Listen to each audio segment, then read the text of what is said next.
Well, hi and welcome back. In this screencast, we take the idea of the chain rule, which we have studied, and we apply it not to implicit differentiation, which is really nice, but kind of heady. We apply it in actual situations involving rates that are related to each other in some way. We look at how, if one thing is changing, how is something else related to it also changing in a very physical context. So that we have a strategy, a strategery for going after such problems. We're going to draw a picture whenever we can, and we're going to name variables. We're going to take a look at what is changing in the picture. We're going to write down as much numerical information as we can. It will be given to us in the problem. We're going to make a note of what we're asked to find. What are we asked to find in the problem? It will usually be some kind of rate. And then we're going to relate the variables. There are two things that are changing, maybe more than two things, but there are several things that are changing in a problem. We're going to want to know what those things are and how they are connected.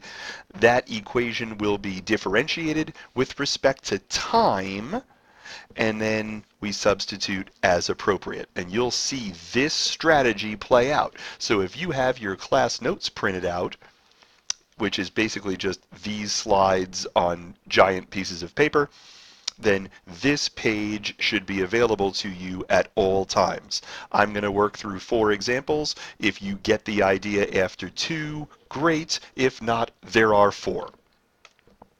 So here's example 1.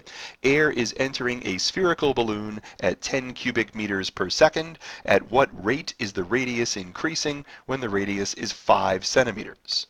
So here's our picture. Nice sphere.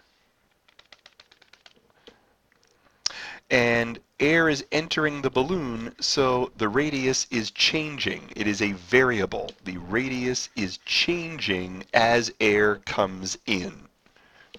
Also, the volume is changing, but that's neither here nor there. So what is our numerical information? Well, what is this? This is the rate at which volume is changing with respect to time. How do I know that? That's how we measure volume. That's how we measure time. So that is a rate of change of volume with respect to time. And since the air is going into the balloon, dV dt is positive. If air was exiting the balloon, dV dt would be negative. That's the only information that we have. What are we asked to find? We're asked to find at what rate the radius is increasing when r is 5. So we're asked to find a rate at which the radius is increasing. We're asked to find how the radius is increasing. But not just at any time, specifically when the radius is 5. That's what we're asked to do, when the radius is 5 centimeters. So I need to relate the variables. I need to relate volume to the radius. And so it helps to know some geometry, to know that the volume of a sphere is 4/3 pi r cubed. That's a nice formula to have handy. Volume of a sphere is 4/3 pi r cubed. And so now, what do? Step 5 says we're supposed to differentiate with respect to time. The derivative of volume with respect to time is the derivative of volume with respect to time. This is a nice power rule problem. 3 down in front. Power decreases by 1. And since this is not time, this is a function of time, we have to multiply by dr dt. Chain rule tells me so. So now all I have to do is step 6. I have to evaluate. So I know what dV dt is. I know what r is at my moment in time in which I am interested. And dr dt by simple division turns out to be 1/10 pi. 1/10 pi what? I should move the, golly. 1/10 pi what? Radius changes in centimeters, time changes in seconds. That's 1/10 pi centimeters per second. We should pause for a moment to make sure this actually makes sense. Oh, as r gets bigger, As r gets bigger, dr dt will actually get smaller. And that almost makes sense because if I'm blowing up a balloon at a constant rate, I'm just, well, you know, the bigger that balloon gets, it gets really, really big, really, really fast, and then how fast it gets big slows down. So we would expect that dr dt would get smaller and smaller as r gets bigger and bigger. Okay, those are all 6 steps on display. Let's take a look at all 6 steps on display again. A 10-foot ladder is leaning against a house. This instantly makes me want to do something like this. Draw a picture. A 10-foot ladder is leaning against a house. That is 10 feet. That is always 10 feet. The bottom of the ladder is kicked out at the rate of 1 foot per second. At what rate is the top of the ladder falling down the wall when the base is 6 feet away from the base of the wall? So I've drawn a picture. I've got to name some variables. So we imagine that this gets kicked out that way, which means that this length is going to grow and this length is going to shrink. We just imagine that as this gets kicked out away from the base of the wall. Okay, so that's our picture. Those are our variables. That's a nice right angle. What is my numerical information? My numerical information is that I've got a 10-foot ladder, so that's 10. It's always 10. And that the bottom of the ladder is kicked out at 1 foot per second.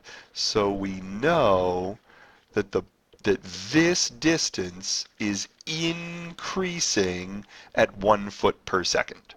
That's the only numerical information that we have.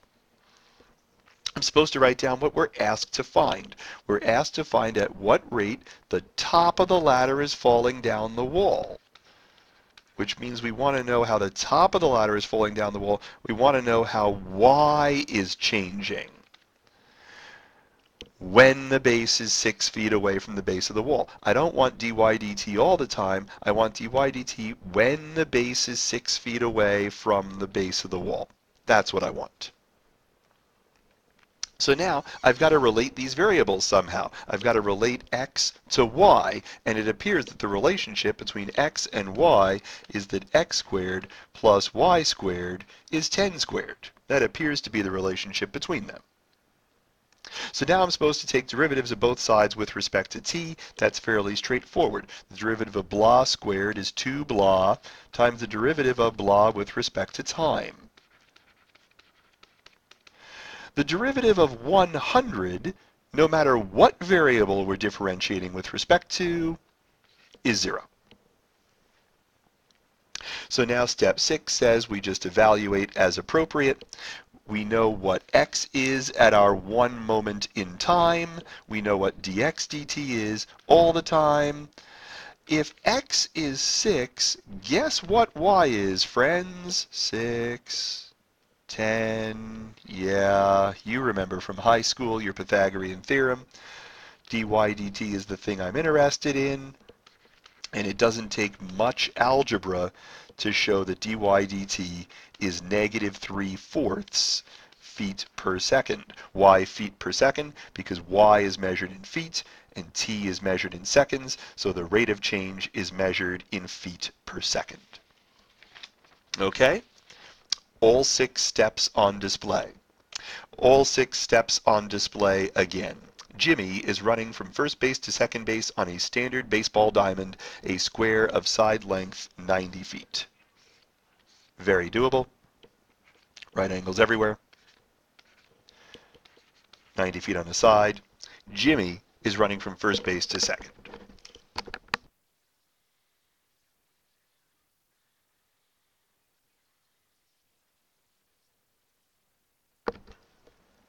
He is running at 20 feet per second. At what rate is his distance from home plate changing when he is 30 feet from second base? Okay, so here's Jimmy. What do we know? What is changing? Well, this distance is changing, and this distance is changing. This distance is not changing. First base is always 90 feet from home plate. But this distance is changing, and this distance is changing. What do we know? We know that Jimmy is running at 20 feet per second, which means that x is increasing at 20 feet per second. What do I want to know? I want to know how his distance from home plate is changing. That's this distance. I want to know what that rate of change is when he is 30 feet from second base. Well, when he's 30 feet from second base, x is 60. Step 4 says I'm supposed to relate the variables. Well, the relationship among x and d and 90 appears to be 90 squared plus x squared is d squared. Now I'm going to take the derivative of both sides with respect to time. Differentiate both sides with respect to time. Well, that's pretty straightforward. The derivative of a number is 0. The derivative of this is 2x dx dt, and the derivative of this is 2d dd dt. And so now step 6 says evaluate. So I know that he's 30 feet from second base. I know what dx dt is all the time. Oh, that's tricky. How do I get d? Well, at my one moment in time, where this is 90 and that's 60, this is the hypotenuse. Oh, there's not nearly enough room.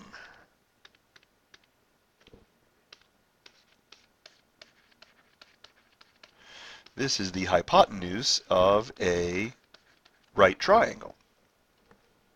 And then when I want d dt by itself, a simple division will tell you that this is approximately 11.094 feet per second.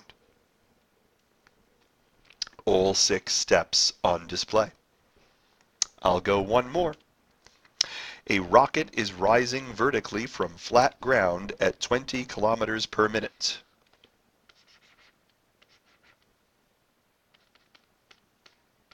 That's terrible.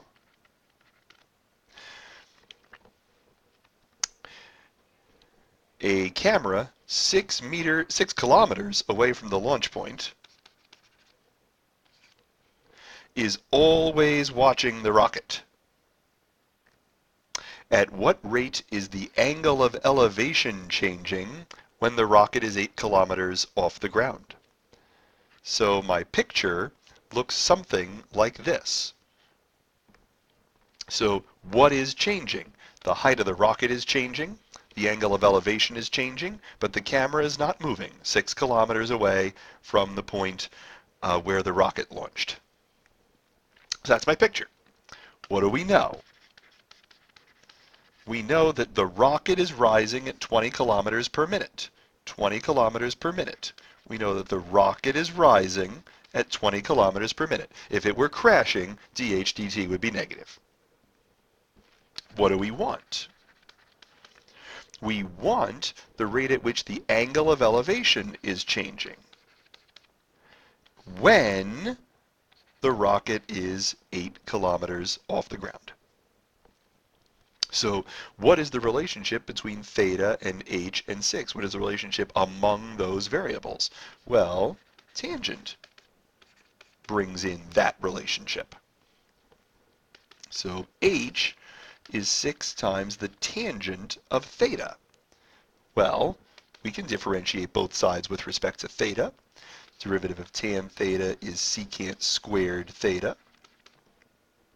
And the derivative of h with respect to time is pretty clear.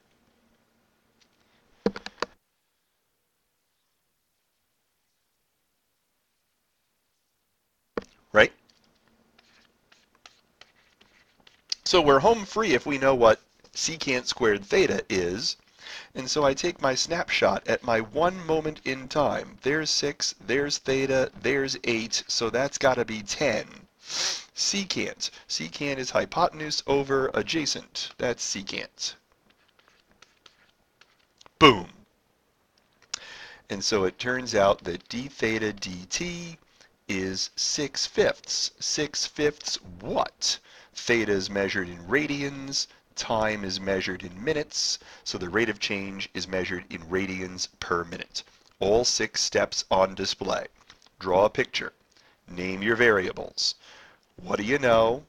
What do you want? How are those things related? Do a little calculus. Sub in. Works every time. Okay, so that's enough. We'll see you soon. Thanks, everybody.